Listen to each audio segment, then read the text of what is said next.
church, my wife asked me, what does lament mean? And I can't think of the words to define Mourn. mourn. Yeah, like mourning, like, but very emphatic mourning. Yeah, there's a lot to it.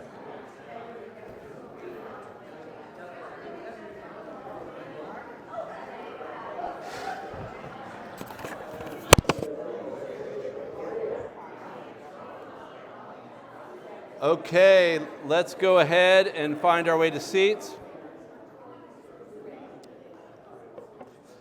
The Lord be with you. Let us pray. Heavenly Father, we thank you for gathering us to hear your word, to receive your sacraments, and to look at your world and see where you are at work. And that should be a source of great hope and joy and encouragement. So I pray that this time would do just that. In Jesus' name, amen.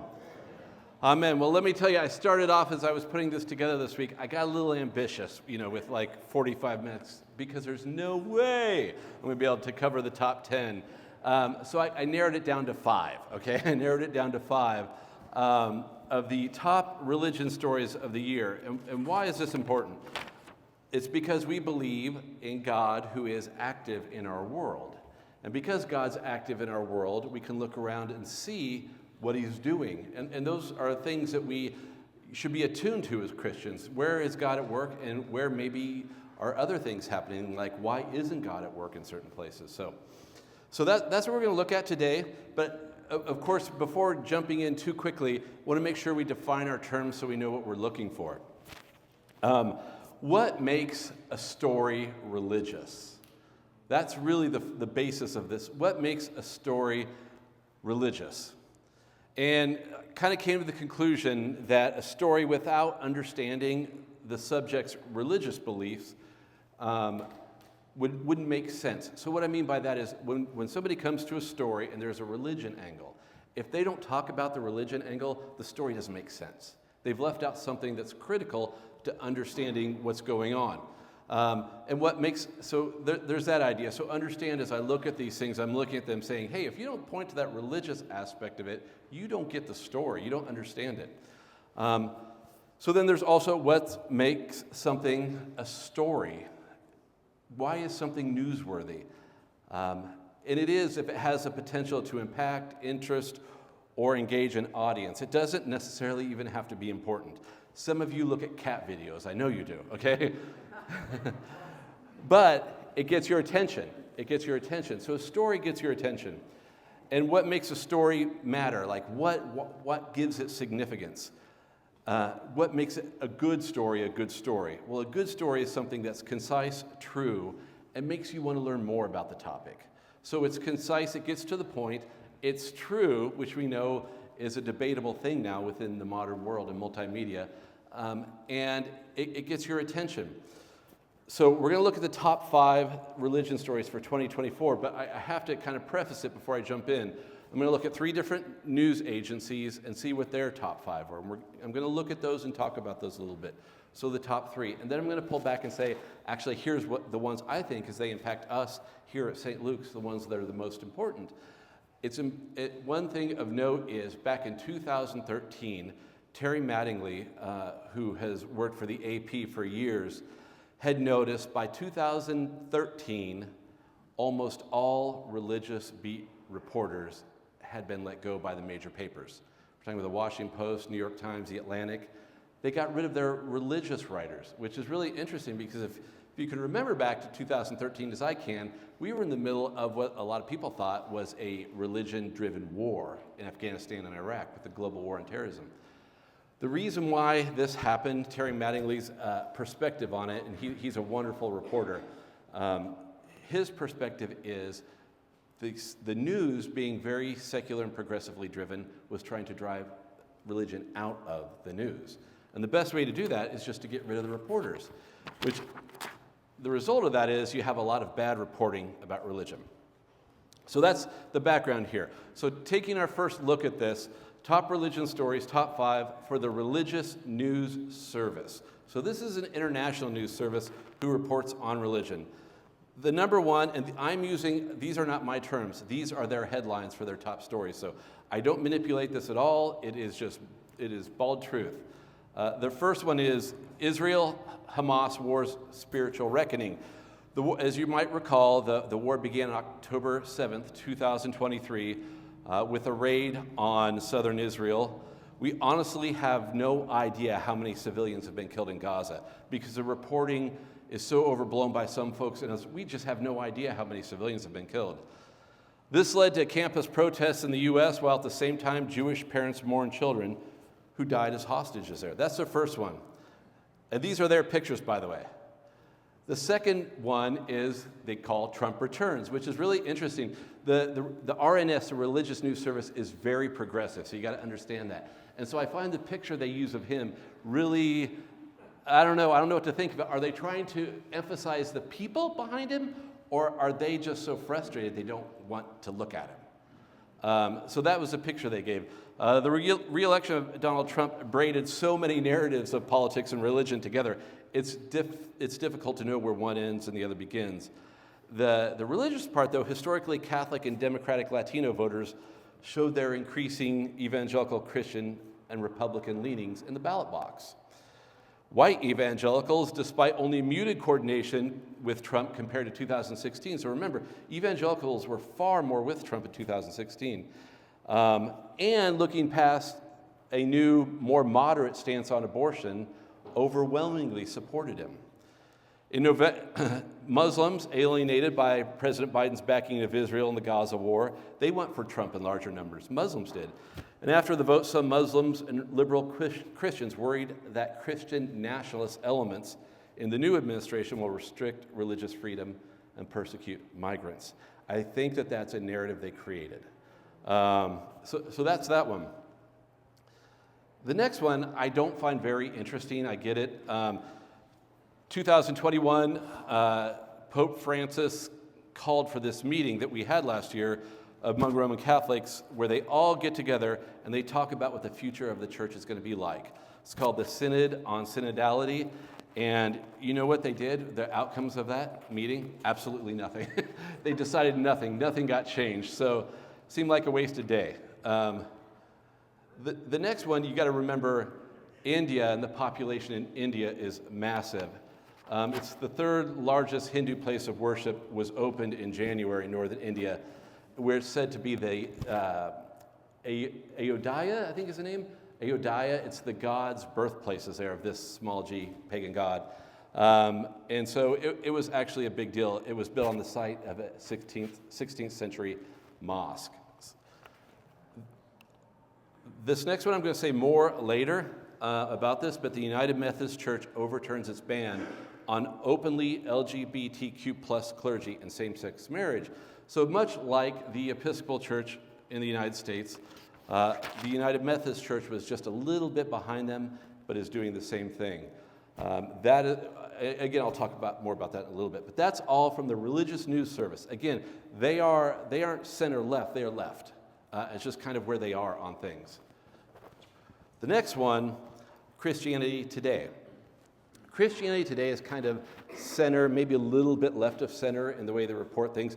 They used to be more to the right on their views and their political and religious views, and it's kind of drifted to the middle and even a little bit leftward, but they're pretty close to center. So for them, number one, polarization and anger around the 2024 election. That is their number one religious story of the year. Trump's path to victory, again, ran through the church. Though he also expanded his support among multiple demographics, the election was a polarizing one, and Christian poll workers faced increased vitriol. Christian groups addressed polarization head-on, though, through hard conversations, and counselors brought attention to a growing number of Christians struggling with rage and anger. Did you have any of those folks in your family over Christmas or Thanksgiving? Did you avoid some discussions? Yeah. So there's that. The second one, and it's interesting, this is Christianity Today. They consider this a religious story. The assassination attempts of President Trump. During the first attempt, as you might recall, in Butler, Pennsylvania, a bullet went through his ear, kind of gave him a high-pierced ear. And it's religious because they said the emphasis that came out after the assassination attempts. Trump would later say that he was pretty certain that God had protected him, And that's a belief that a lot of other Christians came to adhere to. So it resulted in, multiple people being shot. One sadly, firefighter was killed there. The campaign came back 3 months later, and they had a prayer rally there. So you can see how this has turned. It's very much in its essence is a religious story. That's our number one. That's our number two, excuse me. There we go. That is the rally 3 months later. Number three, I don't really think affects us very much, but it is important. And it's the megachurch scandals. That's plural in Dallas. So I don't know if has anybody here been to Dallas lately? No. Oh my goodness, Jen and I were there. I'm like, I never want to live here. It was 115 degrees that day. It was October, yeah, and their main street is an interstate, and everybody drives 1,000 miles an hour. I mean, it makes us look like Sunday drivers on the parkway here. I mean, it's crazy. I mean, the place is just packed, and it's so packed that the structure there can't keep up with it. And so you have a lot of mega churches. So this is something interesting to, why are there so many mega churches in Dallas?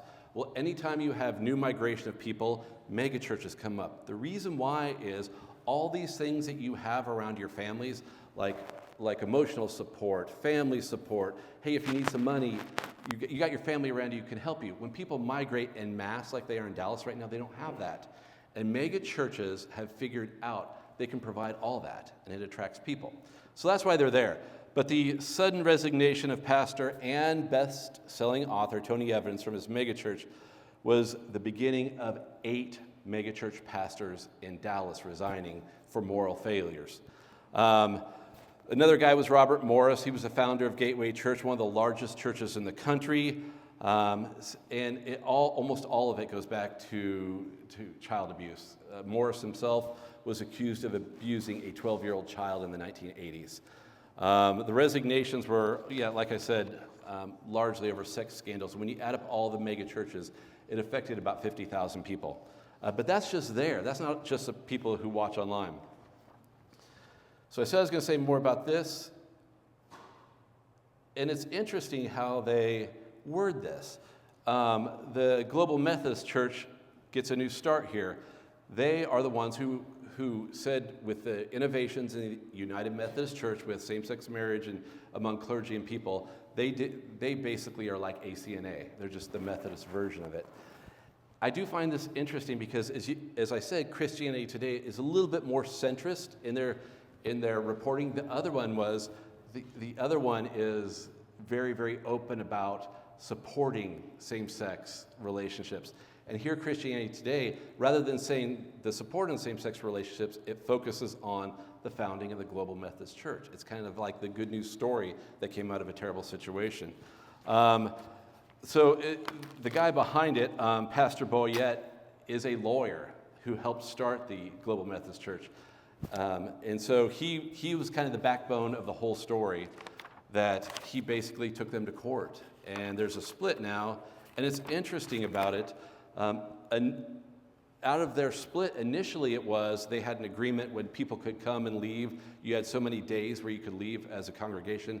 And as that went on, the United Methodist Church, the progressive side of it, they became more strict with what they wanted out of the relationship. Does that sound familiar? Because they didn't realize how many churches would leave. I don't know the exact number. I looked it up. I didn't put it down. I wish I did. But I think right now it's around 20% have left. And when they left, like us, they got to keep everything, but they didn't have a lawsuit. They had an agreement. But again, now things are getting a little bit shadier. But out of this, it's really interesting. Out of this, Global Methodist Church has sparked a renewal in interest in John Wesley, the founder of Methodism, who was an Anglican priest, who died an Anglican priest. So at Asbury University, they're getting a lot of new, young folks who want to be Methodist pastors. And the dean of Asbury said Wesley's on fire right now because he's just really popular.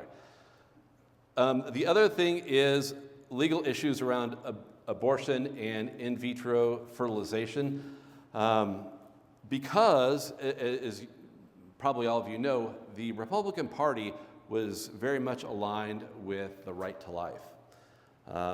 And the most recent platform is not. It's almost pro-choice. So if you think back to the Clinton years, the statement from that period of time for the Democratic Party during the Clinton years, what were the three conditions they said the reason we need to have abortion? Safe, legal, and rare. That sounds like the Republican Party now. So it's shifted that way.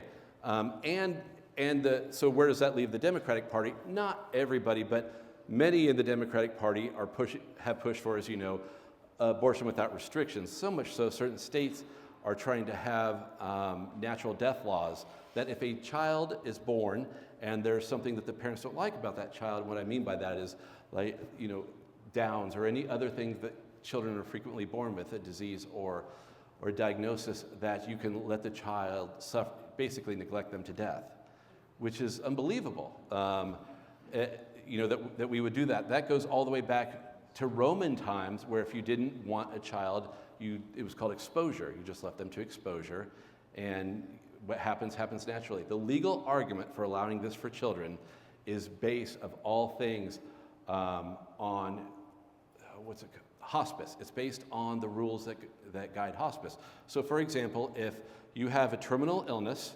and you don't want to take medication other than palliative care to stop with the pain and die naturally, you can do that. And that's what we encourage people to do when they have a terminal illness, is to die with dignity. They're saying the same thing applies to that child. That child, they'll give it palliative care after it's born if the parents don't want it, and they'll let it die with dignity. Which, what does that even mean? Is it cuddled as it dehydrates to death? So that came out this year. And in vitro fertilization is becoming more and more in the news. The incoming administration has said that they're very much for it. But this question about these human beings, because that's what they are, these frozen human beings, what do we do with them? And out of that, Christians have actually been having this discussion and saying, what are the ethics on this? And it seems like that maybe concerned Christians are heading in a unified voice. It looks like it's going that direction, with maybe the guidance for Christians who want to avail themselves to IVF. The understanding would be only have as many as you're willing to place in your body. If you're not willing to place beyond a certain number in your body, don't have those children brought together, or don't have what you have to put together to make the child, as we all know that from biology class in high school. Anyway, that has become the story now. It's back in the forefront because for years and years we didn't talk about it too much. The Roman Catholics said, Roman Catholicism says don't do it, but now we have a lot of little babies all over the world frozen, basically in this frozen state. And after time, research is starting to show the viability of those human beings starts to decline. And so what are we going to do with all these kids? And so that's been one of the top religious news stories, and I think it's a good one.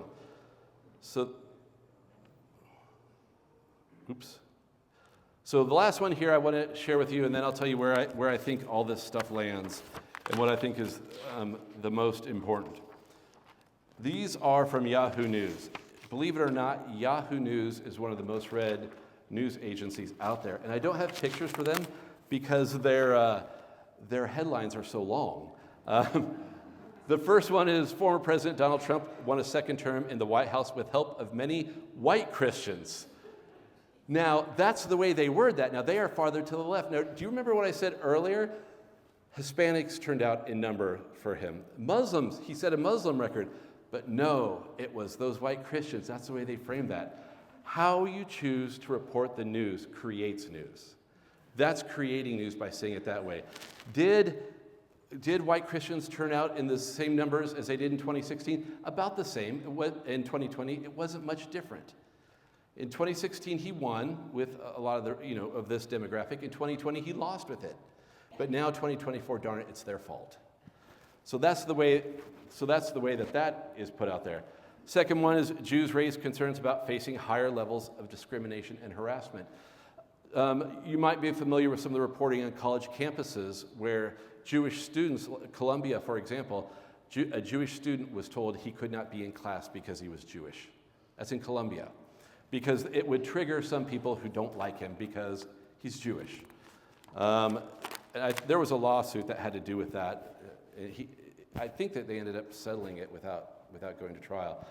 The next one is the war between Israel and Hamas. Again, this is their headline, disrupted Jewish and Muslim voters' relationship with the Democratic Party, complicating Vice President Kamala Harris's path to victory. They're insinuating there that she lost the election because of Jewish and Muslim voters in the United States. How many are there, do you think, in the United States? I mean, when you think about the way that's worded. So look, and when you look at that, and again, this is Yahoo News, when you look at 3 and 1 together, that paints a big picture.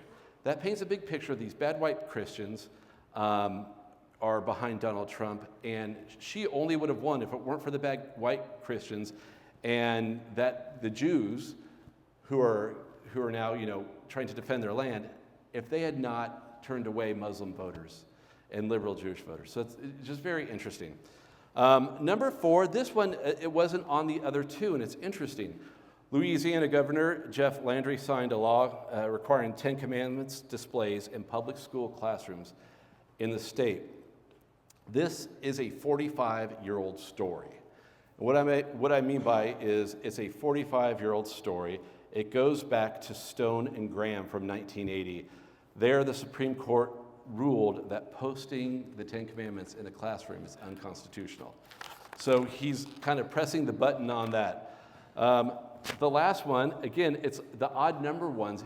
The odd number stories up here from Yahoo News are really all the same story. Number 5, the phenomenon of Christian nationalism gained attention as the presidential election heated up. The loaded phrase there is Christian nationalism. So when I think of Christian nationalism, I think of my time in the military. I'm having chapel services outside and Christian soldiers come. They're very patriotic and they're Christian, and that's a wonderful thing. This statement from Yahoo News, what do you think it means when you read that from Yahoo News?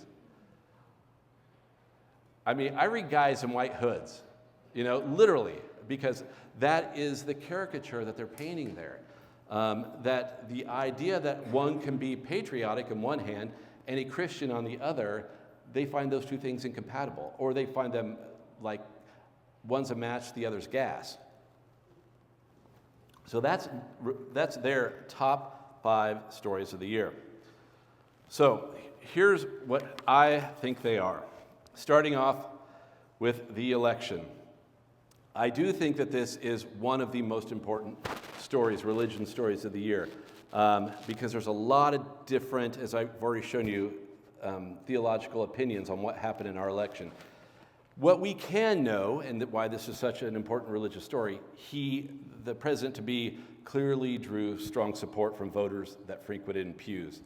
In the Washington Post exit polls, you'll find this interesting. He received 56% of Catholic votes. That's a very high Roman Catholic vote for a Republican. While 41% backed Harris, 52% of self-identified Catholics in the previous election supported Biden. So you went from 52% Catholic voting for Democrats in Biden's election. Now it's down to 41%. So a big jump there. And as previously with the prior 2 elections, Trump did very well with Protestants and other Christians. 62% supported him. Only 37% of Christians voted for Harris. And to kind of show you the other side of it, for non-Christians, for people who say that they are not Christian, 60% of them voted for Harris. And 33% voted for Trump, which was actually a 4% increase even for him. George Barna, the director of the culture. Yes. What percentage of the nation are Christians?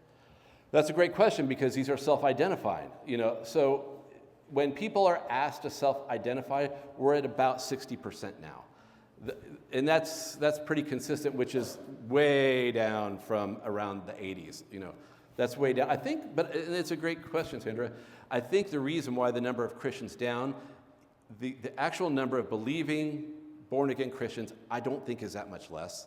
I think things like what's happened at the United Methodist Church and in the Episcopal Church has allowed nominal Christians just to walk away, people who just kind of came culturally. Because for a lot of reasons. One is, oh, you Christians are always fighting. I'm just not going to come to church. That's what a non-Christian who attends church can say. It's like, you guys are just fighting about everything. The other thing is, if you are an Episcopalian and you stay in the Episcopal Church or the United Methodist Church, why get up and go to church anyway on Sunday? Nothing matters. If it doesn't matter, why go? If everything is allowed, who cares? And I like football, so there's that, yeah. So God gave us football so we don't kill each other. I'm just saying that. It's a whole other story. Yeah. And I won't use his language because my wife is here. We had a dear friend who was in special forces with us, very, very strong believer, and he's like, Kelly, there's three or four things guys like to do. They want to eat, sleep, enjoy their wife, and kill other men. And that's kind of what football keeps us from doing. It keeps us from killing the other men. It lets us focus our aggression out on other people. So there's that. Okay, continuing with this, top religion stories. George Barna, he did the research following the election, and the main finding from his report is that Christians indeed helped deliver the White House. He writes, among self-identified Christians, President Trump won 56% of their vote. So if I think in the exit polls, if you did that, well, right there, that gives you around 36% of people in the country. So right there, you only need 14% more of everyone, 28% of the remaining people in the country. That's not that difficult. And he said Christians represent 72% of the voters who turned out. So people who voted in this last election, 72% said they were Christian, the ones who showed up to the polls. I think that speaks a lot to what was going on in the world. Have you not noticed the cultural shift away from some of the craziness? Now, I know we're going to get a whole new kind of craziness. Just wait. It is what it is. It's the world we live in. But the kind of craziness we were given, particularly for church-going folks, they were done with it. We were done with it. And even though Vice President Harris really rocked the non-Christian vote, it didn't really matter. And in fact, so there's something called in Sage C. Sage C are spiritually acting, governance, engaged conservatives. That if you are a Bible-believing Christian and you go to church at least twice a month, you're a Sage C. So for Sage C Christians, anybody want to guess what the percentage for Sage C Christians were voting for President Trump? Out loud, let's hear. 80, 85. 99%. Based on Barna's research, if you go to church, if you consider yourself a born-again believer and you go to church at least twice a month, you were 99% likely to vote. So it's a real thing. Yeah. So, and he also, keep in mind, he also led every subcategory of votes within the Christian camp. The other story you didn't hear very much about, and I think it's a fantastic story. It didn't come out till the end of the year because that's when you do the tabulation for sales. Bible sales went up 22%. 22% last year. So for that nephew or niece of yours who's doubting, there's hope because a lot of this is young people buying the Bible for themselves, trying to figure out what this book is all about. So they went from 9.7 million in 2019 to 14.2 million in 2023. So they were already on the way up. By the end of October of this last year, they were already at 13.7 million with 2 more months to go. And that's with presents coming at Christmas. So they think it might actually be up somewhere around 17 million Bibles were sold in the U.S. last year.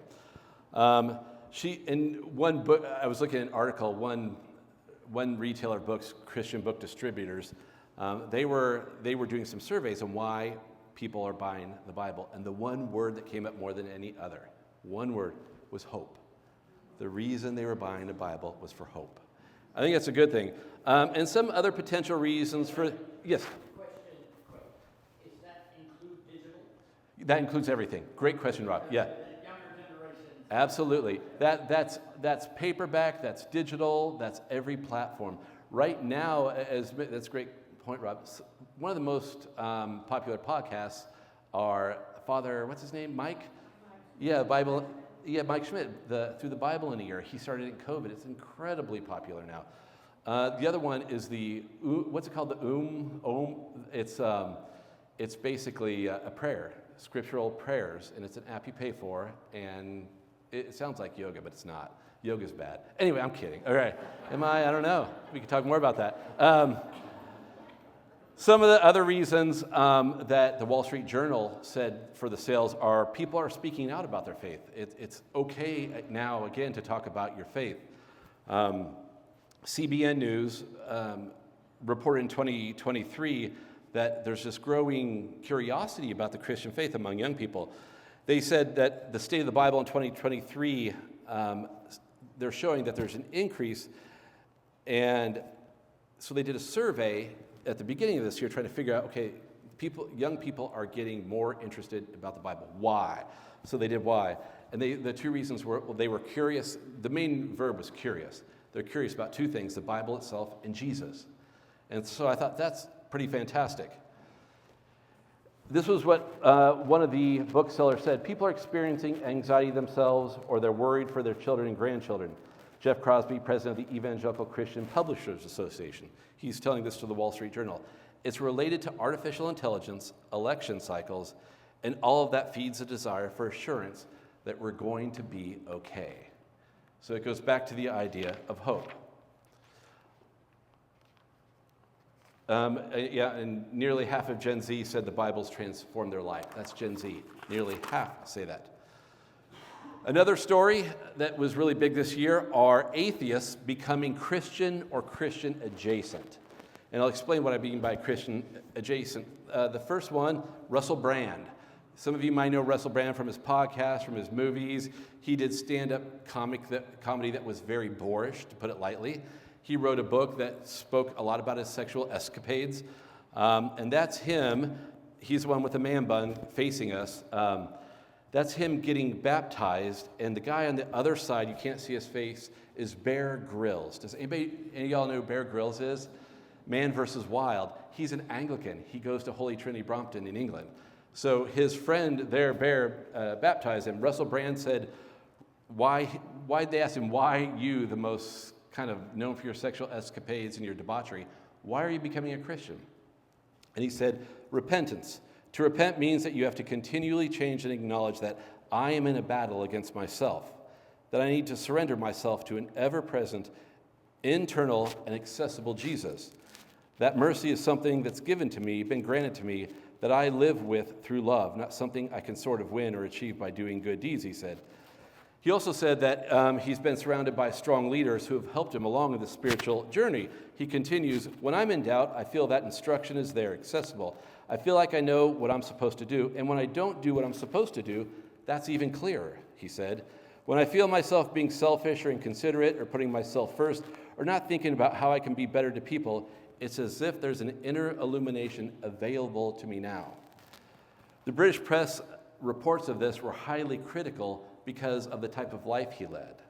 So rather than kind of not even celebrate, just let him speak on his own terms, people in England were very critical of him for becoming a Christian, which I find very interesting. The next one is Ayaan Hirsi Ali. She was a Muslim from Egypt. She grew up under the Muslim Brotherhood in Egypt, which is a very violent terrorist organization, and she became an atheist. So she was part of the new atheist movement with Richard Dawkins and the other folks. She was a global activist, social commentator, women's rights advocate.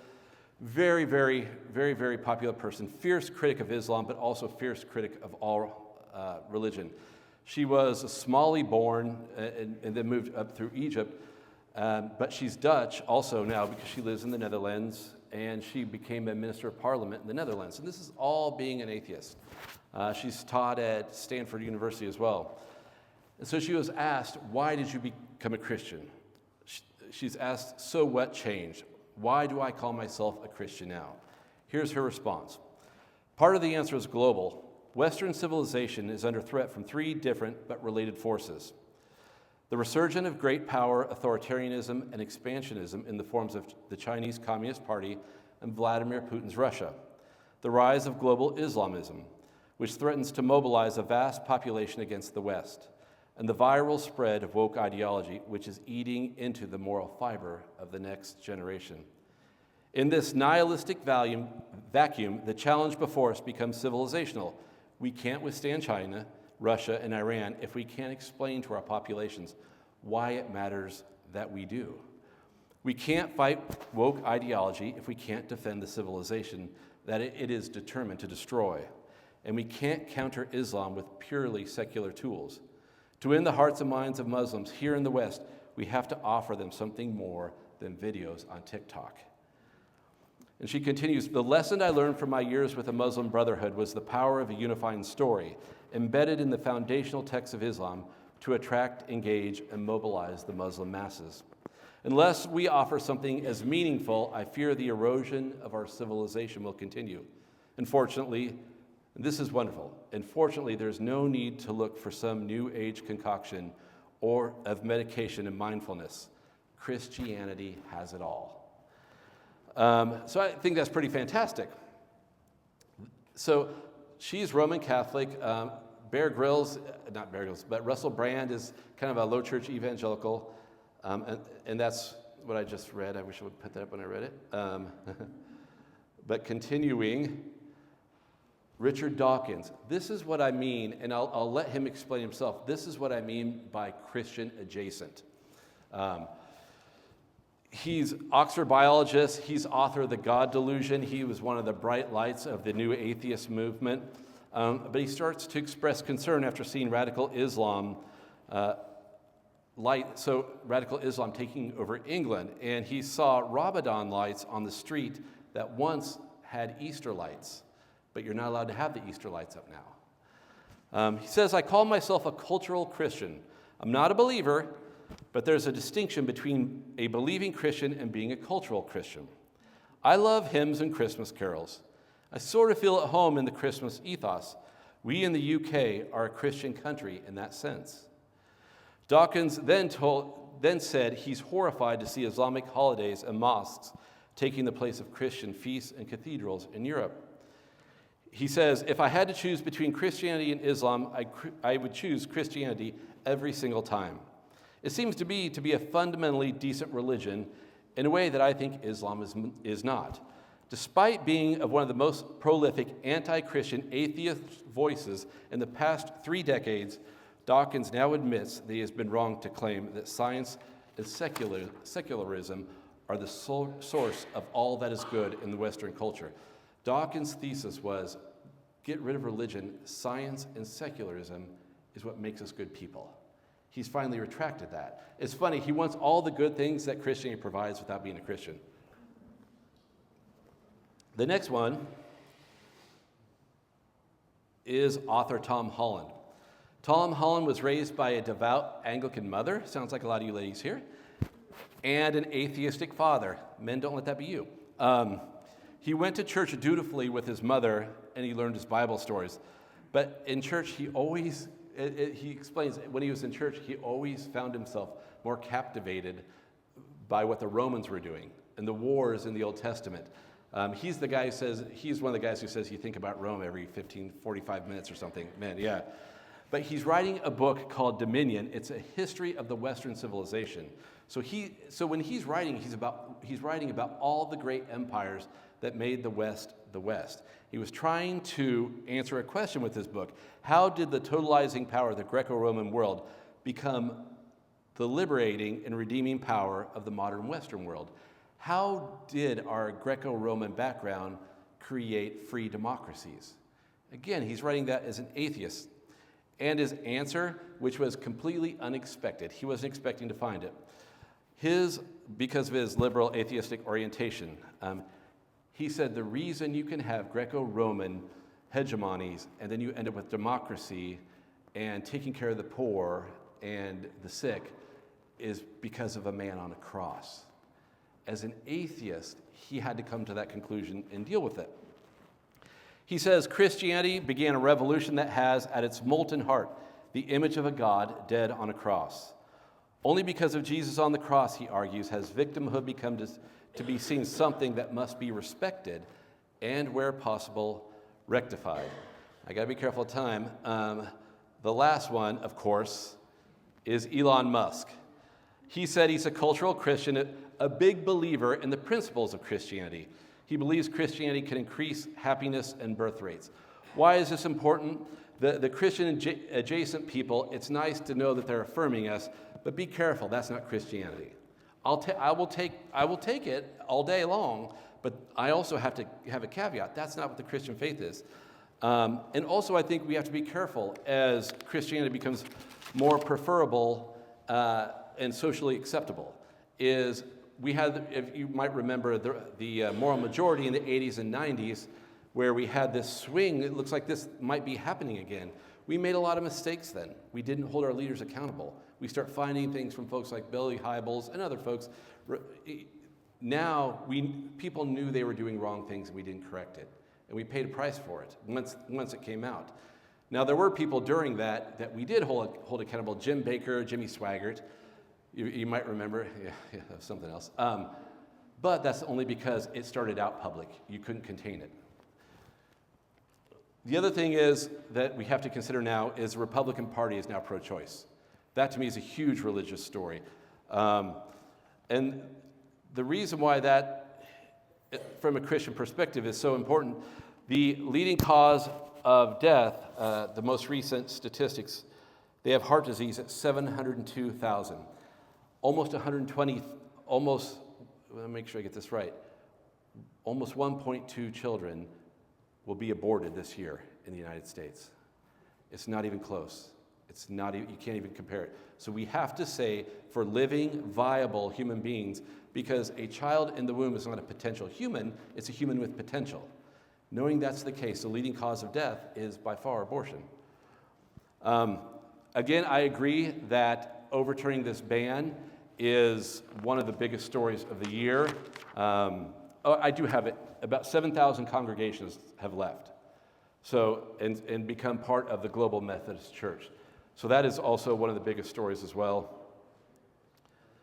And everybody recognizes the sign on the right for the United Methodist Church. On the left, that's the Global Methodist Church.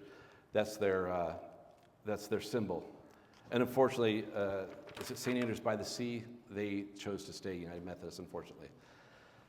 The biggest one that I think affects us is Justin Welby, the Archbishop of Canterbury, became the first Archbishop of Canterbury to resign as Archbishop.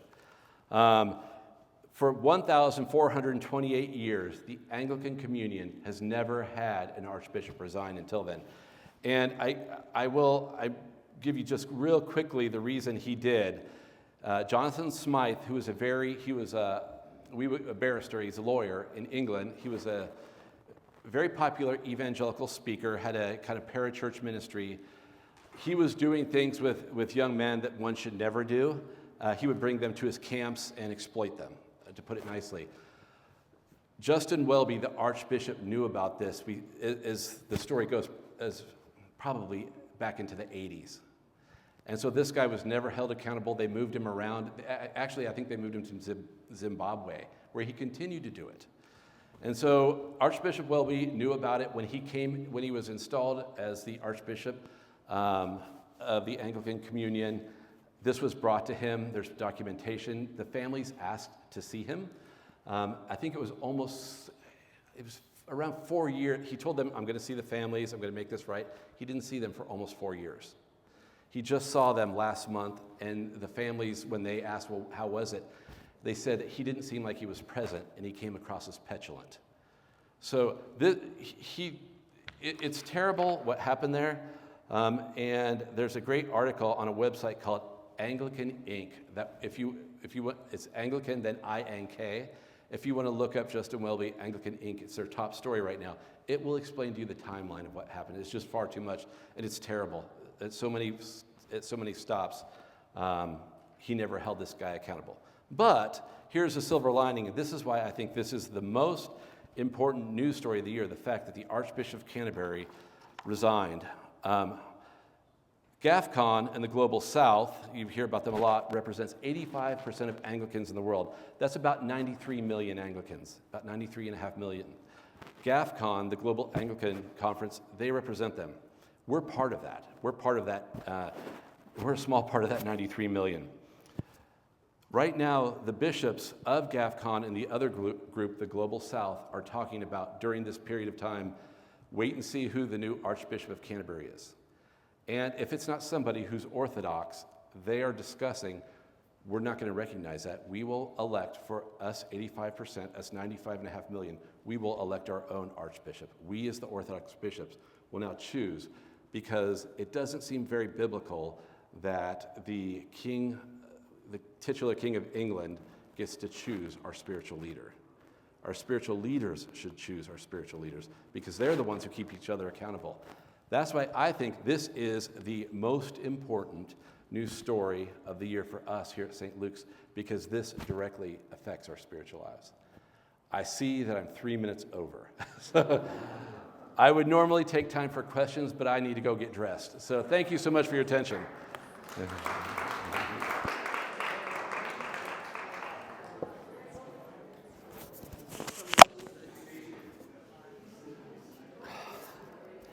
Yeah, I did, yeah.